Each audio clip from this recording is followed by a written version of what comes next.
Ashley Home Store's President's Day Deal Days, Friday through Monday only. Get 0% interest for 5 years with no down payment. That's no interest until 2028 with no down payment. This weekend only at Ashley Home Store. You're watching Local 4. Expect more. Valentine's Day is Tuesday, so here are some gift do's and don'ts. How big a deal is Valentine's Day? Just ask Fox News anchor Julie Banderas, who last night revealed on national TV she was getting a divorce. Are you going to get anything for Valentine's Day? Valentine's Day. Ooh. See? Yeah, it's stupid. I mean, even when I was married, I didn't get for Valentine's Day. Wait, are you no longer married? Well, I'm getting a divorce. I'm going to go ahead and say it right here for the very first time. So listen up, fellas. I'm doing you a big favor. I'm at Bloomingdale's in New York with shopping expert Trey Bodge. Yeah, so thankfully it doesn't have to be stressful. There are do's and don'ts that if you follow, you'll be in great shape for Valentine's Day. Nothing says be my Valentine like sexy lingerie. It's a thumbs up. But be warned, you don't want to suggest she's out of shape by giving her something else. Lingerie is lovely, but you can go wrong, especially with shapewear. We all love our shapewear, but we don't want to receive it from our partner. It just doesn't send the right message. Clothes can get tricky. Unless you really know her size, you don't want to get that wrong. I would go into her closet and I pick this up and I go, There you go. okay, small. My husband does not know my size. I can guarantee that. What about stuff for the home, like a toaster? I don't like giving appliances for Valentine's Day because it's not very romantic. Chocolates are such a cliche, but I'm going to ask anyway, yes or no? They are a cliche, but I love getting fine chocolate. And look at this sweet box. They have a lovely selection here. Why not? And here's a concept. Just ask your other half what they might like. When we come back, a delivery with a surprise. Pizza with the scream next. Travel consideration provided by. And tonight's winning number, 43. 43? Those numbers. We won! Yes!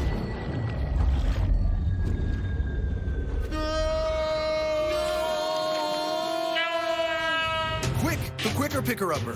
When you gotta get it done, just one sheet is all you need. Because one sheet of Bounty absorbs more than theirs, so you can use less. I'll hold on to that. Get the job done with one. Bounty, the quicker picker-upper. Stay tuned. There's more Inside Edition to come. Finally today, they definitely didn't order this. Pizza delivery. Oh, no. Let's play that again. Watch the upper right corner. A squirrel is hanging out in the porch, then launches itself into the house with the pizza. Must be one hungry squirrel. And that's Inside Edition.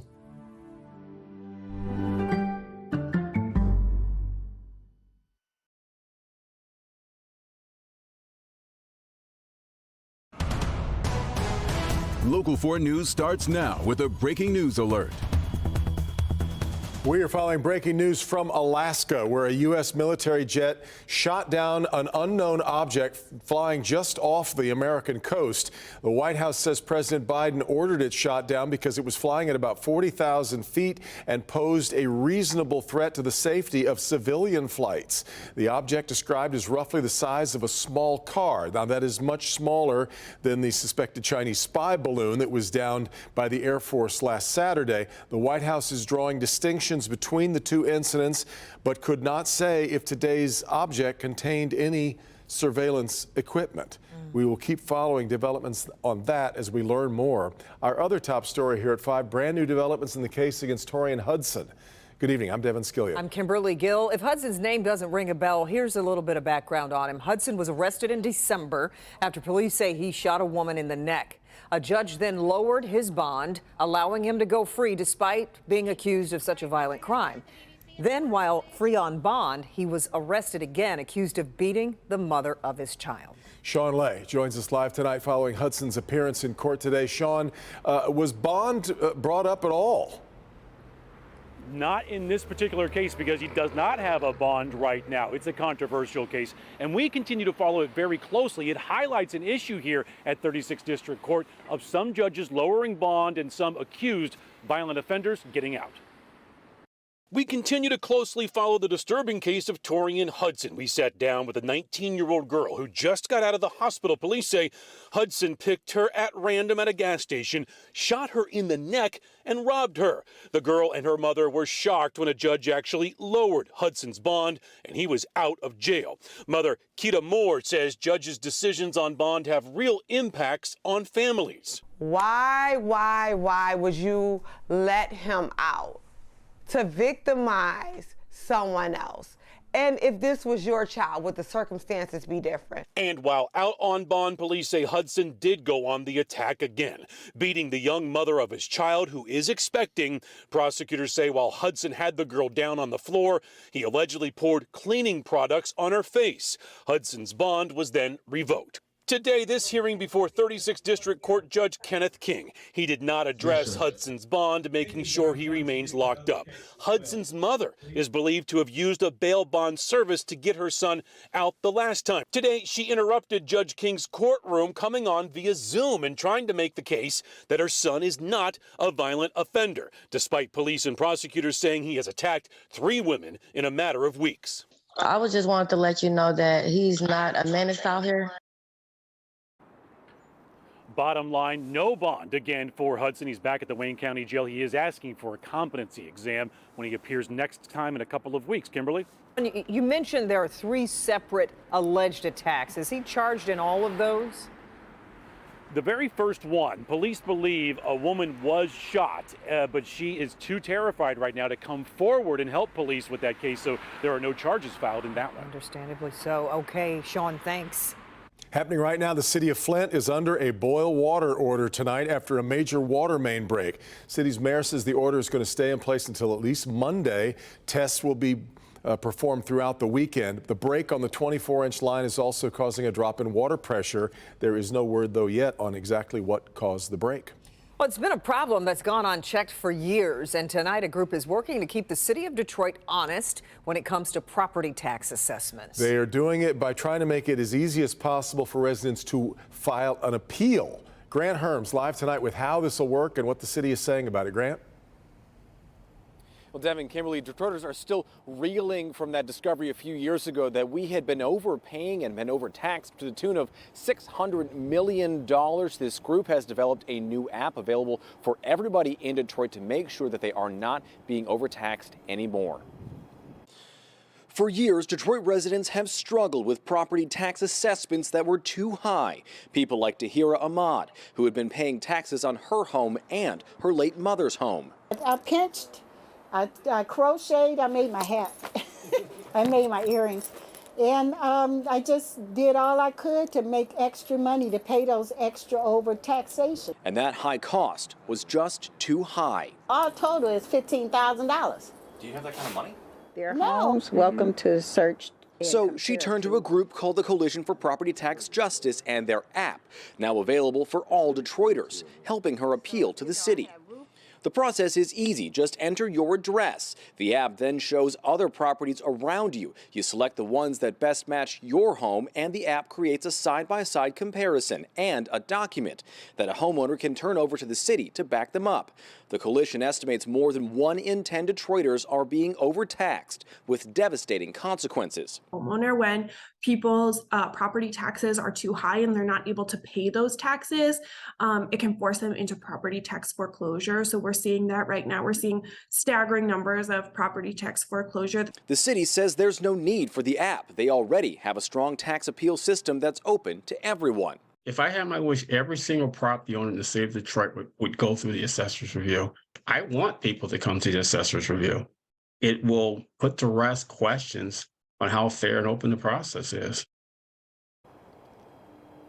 Now, all of this comes as we learned this year that almost everybody's property value went up about 20% in the city of Detroit. Most of that due to inflation. The assessor's review ends on the 22nd, so that's the deadline for this, Devin. And we were challenged to come back and take a look to see how much this app actually did about the 25th and 26th. You can bet we will take up that challenge and have more on you next week. Back to you. It has been a long-running frustration for so many. All right, Grant. A downriver nonprofit is dealing with a crime that has really hurt their mission of helping people with disabilities. RK Service Center had 2 company cars stolen along with 10 catalytic converters. Priya Mann on this story for us tonight. The hard part about this, Priya, their services are in such high demand now.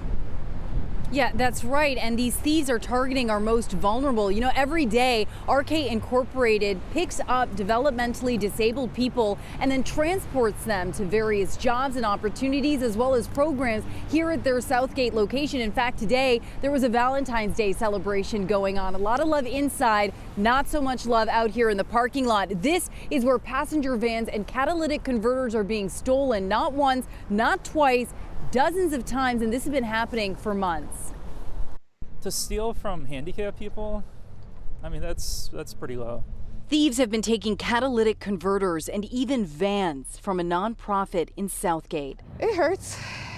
I don't want to cry, but they're important. Our mission is them, and they took away from our people. RK Incorporated transports developmentally disabled people to various jobs across Metro Detroit. This is important. It helps with vocational skills, skill building. This is where they come to after they graduate from school. The thefts started in September. By December, the thieves got bolder and stole 2 passenger vans worth 40 grand. So they're vans just like this? Yes. We had to purchase 2 vans this last week. We had to hurry up and go out because we were unable to fulfill our programs. And they're the ones paying the real price. Scott Reed and Alan Wichelhouse have been with RK Incorporated for years. It's so sad that passengers broke down.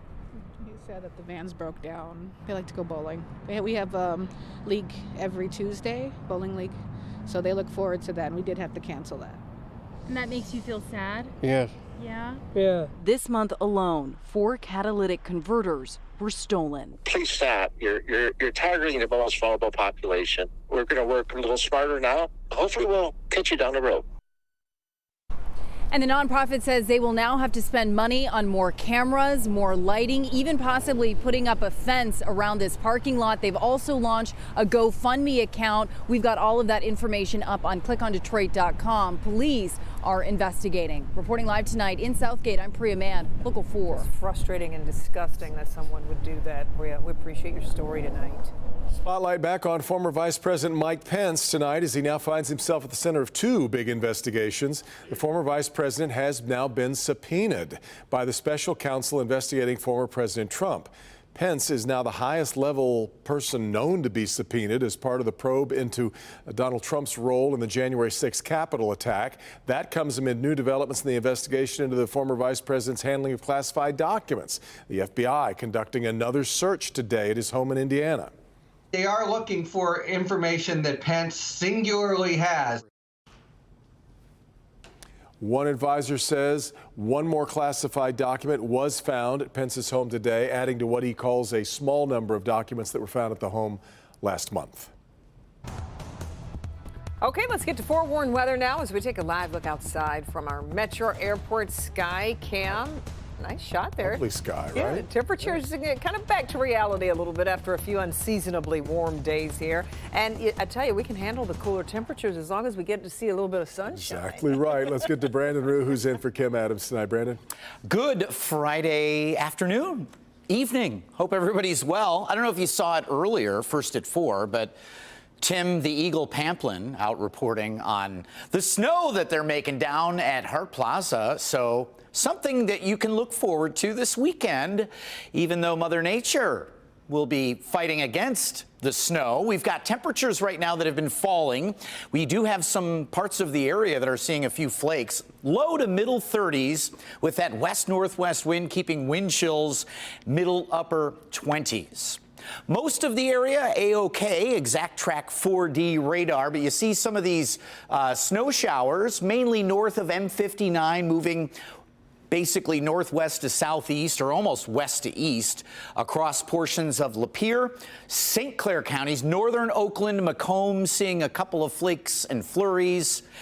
But that's really it. As the winds wind down after the sun sets in about an hour or less.